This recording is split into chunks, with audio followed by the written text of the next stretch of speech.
10ஆம் வகுப்பு கணிதம் பயிற்சி 3.14 ஒன்றாவது கணக்கு. கீழே கொடுக்கப்பட்ட கோவைகளை ஆல்ஃபா ப்ளஸ் பீட்டா மற்றும் ஆல்ஃபா பீட்டா வாயிலாக மாற்றி எழுதுக அப்படின்னு கொடுத்துருக்கு. அப்போ இங்கே ஆல்ஃபா ப்ளஸ் பீட்டா அப்படின்னு இருந்தாலும் இது ஒரு பின்னம். இந்த மாதிரி பின்னமாக இல்லாமல் நம்ம alpha plus beta alpha into beta அந்த மாதிரி வடிவத்துக்கு இதை மாற்றி எழுதணும். ஃபஸ்ட்டு நம்ம இந்த பின்னத்தில் பொதுவான இந்த 3 வெளியில் எடுக்க போகிறோம். அப்போ 3 வெளியே எடுத்துட்டா 1/3. அப்போ உள்ளே இருக்கிறது alpha by beta plus beta by alpha.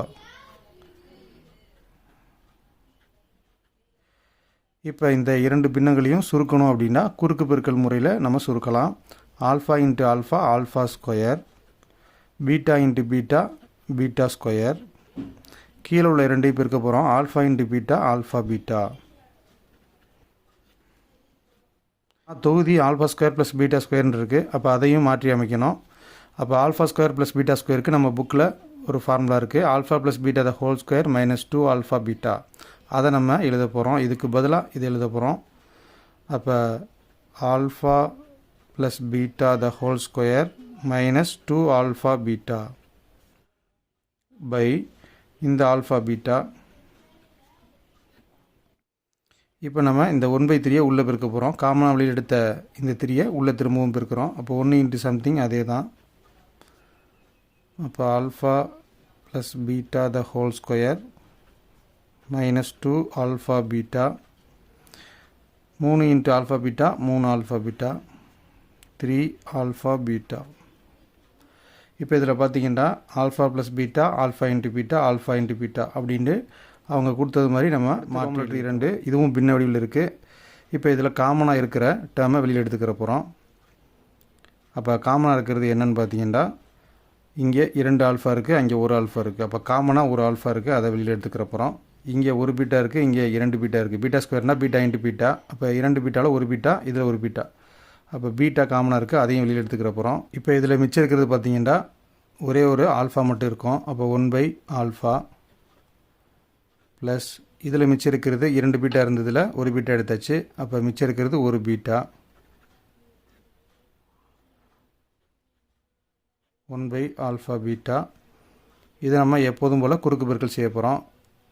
Beta into 1 beta alpha into 1 alpha by alpha into beta alpha beta.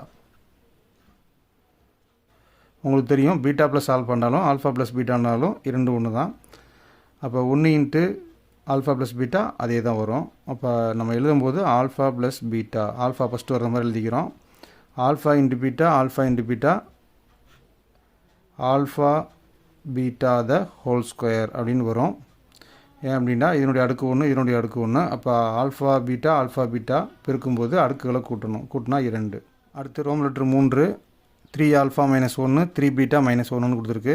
இப்போ இது ரெண்டும் பெருக்கல் இருக்கிறதுனால நம்ம முதல்ல பெருக்கிக்கணும். அப்போ ஃபஸ்ட்டு நம்ம 3 ஆல்ஃபாவை 3 பீட்டாவோட பெருக்க போகிறோம். அப்போ 3 9 alpha into beta alpha beta. அடுத்து 3 ஆல்ஃபாவை இந்த 1ஓட பெருக்கிறோம். Plus into minus minus 3 alpha into 1 3 alpha தான். அடுத்து இந்த 1ஐ வச்சு 3 பீட்டாவை பெருக்கிறோம். அப்போ minus into plus minus 1 into 3 beta 3 beta. அடுத்து மைனஸ் இன்ட்டு மைனஸ் ப்ளஸ்ஸு 1 1.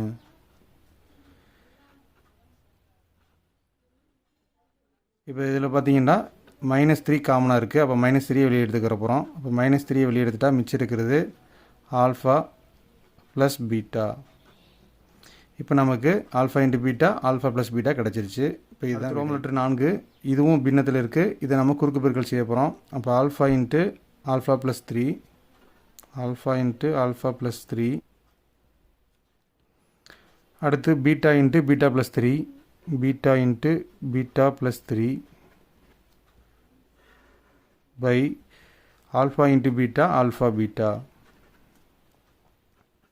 இப்போ இந்த ஆல்ஃபாவை உள்ளே பெருக்க போகிறோம். Alpha into alpha alpha square alpha into 3 3 alpha. அடுத்து beta into beta beta square அடுத்து பீட்டா இன்ட்டு 3 3 பீட்டா.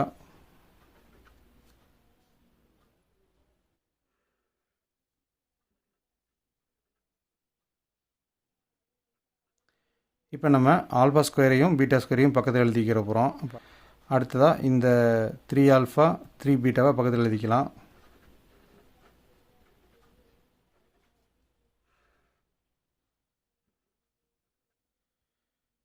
இப்போ உங்களுக்கு தெரியும் alpha square plus beta square equal to, அது ஒரு formula, alpha plus beta the whole square minus 2 alpha beta. அப்போ இதை formula படி விரிச்சு எழுதிட்டோம். அடுத்து இதில் 3 காமனாக இருக்குது, 3 காமனாக இருக்குது, அதை வெளியில் எடுத்துக்கிறோம். அப்போ alpha plus beta by alpha beta. இப்போ பார்த்தீங்கன்னா எல்லாமே கரெக்டாக இருக்குது. Alpha into beta alpha plus beta வடிவில் இருக்குது.